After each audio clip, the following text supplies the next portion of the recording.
and welcome back to Meet the Authors. So glad you could join us again. Invite us into your home and welcome our new guest, Gwen Williams, Miss Chocolate. Good morning. How are you doing? I am doing grand. It's so good to have you on our show. Look at this perpetual smile. I love this lady. Look at that. Not only do I love everything about the smile and the projection, but she brings chocolate. I mean, what could be better than that? Her nickname is Chocolate. I'm going to have one right now as we talk. So, Miss Williams, tell us about your book. Well, this book is a 20-year project. I was doing mission work and had a full-time job, and God told me, he said, I need you to quit your job and work for me. And I already work for you. I'm getting a paycheck. And I said, okay, if I quit my job, how am I going to support myself? And he said, you can write. I did like Sarah in the Bible. I laughed because I don't know how to write. I mean, I don't know how to make a subject and verb agree, let alone wave at each other. I don't know how to do that. But I started writing. I was obedient, and I wrote a few little things, and then I put it down. I procrastinated. Mm-hmm.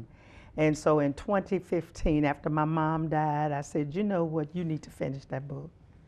And that's what I did. I finished it. But it's a 20-year project. It took 20 years for me to write the story.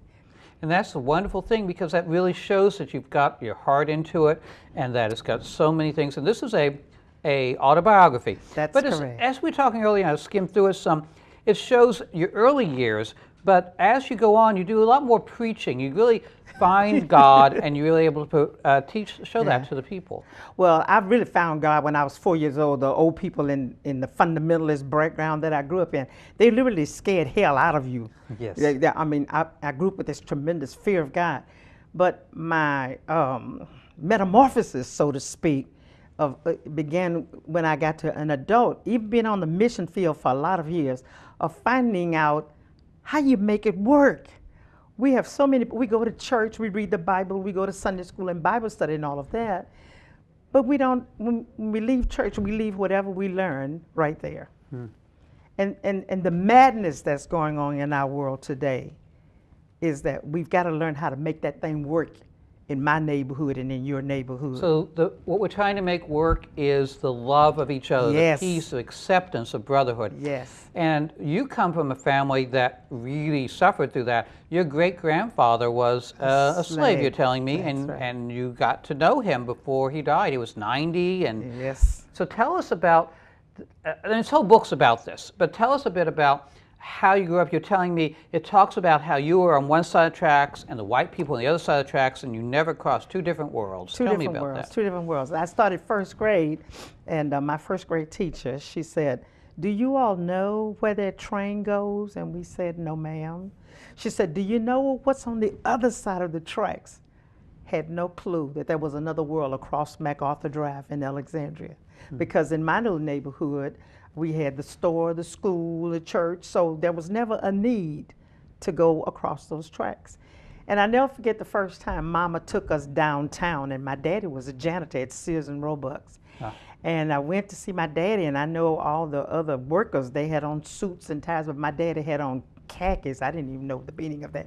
But in the back of Sears, there were two water fountains. One had colored on it, and one had white.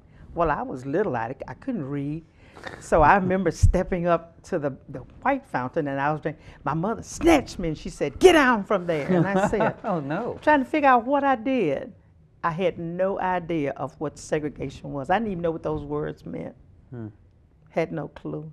It's really progressed a lot since those days. Oh, thank God. Yeah. We've come through a lot. And the thing that we've come through was not done by political establishment. No. It wasn't done through education. It's only done because of the love of God. And I didn't even, I wasn't put to the test until I moved to Mississippi. And that's the one thing I love about this book, is writing about the love that's in Mississippi. You found in Mississippi more love? Tell me what is like. Yes. Well, I'd heard stories of Mississippi all my life. We all have, absolutely. That's where the Klan rules and yeah. When I was thinking coming here, I was being recruited for a job down here, and I kept saying, Mississippi, I don't know. But as soon as I arrived and found the openness of the people and the love, the heart, I just said, this is a place I want to be, and I've never regretted it. It's something, because when I came here, my church and everything was literally destroyed in New Orleans, and so That was by Katrina. Yeah. Yeah. So I was trying to go back and forth and do the best I can, and God said, I have work for you here. And I'm going, you've lost your mind. But after these years of growing up, maturity over here, I don't argue with God. And he sent me to First Baptist Church. I have to tell you, when I first walked in them doors, I thought I was in First Baptist Church or the freezer. I mean, just as cold. And one of the members, he said, I was afraid of you. And his picture's in my book. He said, I was afraid of you. And I'm going, why would you be afraid of me? But it's this strong personality that I have. It is.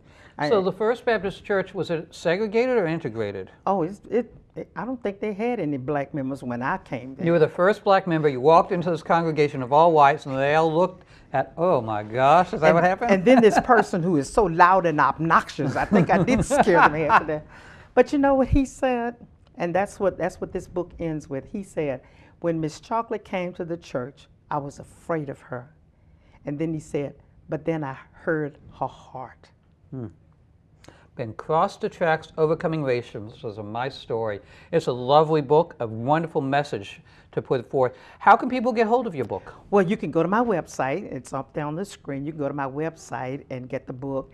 And so, but more than anything else, I would love to be invited to your church or your school or your temple or synagogue, just to share with people what God has done in my life through people here in Mississippi. Wonderful people I've met here, not just at First Baptist, but several churches, going to the schools, telling stories to the little children. I'm telling you, it has been a blessing and a joy. So you write you've written this book. This is your latest book, but I saw in the back, and you told us earlier you'd been writing for, before that you have like 12 books. A lot of them are children's books. Right. And you're gonna have to bear with us a moment as we talk about this, but Miss Chocolate promotes the F word. So tell us about this F word you promote. Well, you know, that thing started, I had to speak for my church in New Orleans for back to school day. And I thought about what can I say for back to school that would really grab these kids' attention. And I used that scripture in the Bible where it says, where Paul says to Timothy, I have fought a good fight, I've kept the faith, and I've finished my course.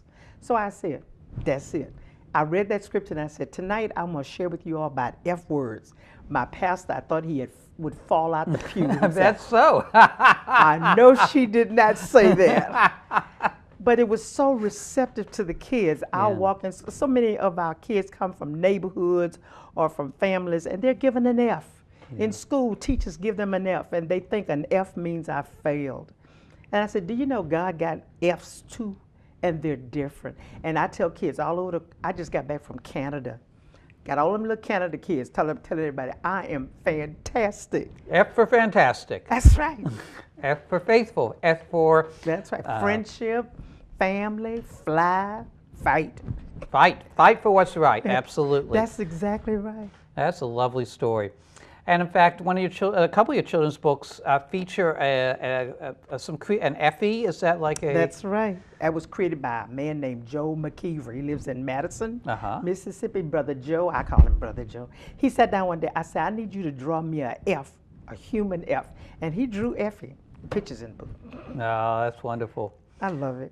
And so, right now, what are you doing with your time? You're telling me you still teach at Sunday school, and what else are you doing? Writing. I still write. I'm a part of the Royal Writers group in Picayune, and I travel telling stories and speaking to churches and all. I love to do that. I'm just tired of us being divided. I'm tired of us hating one another. That's right. That's a good lesson. We can come together. Hold up your book one more time for the camera.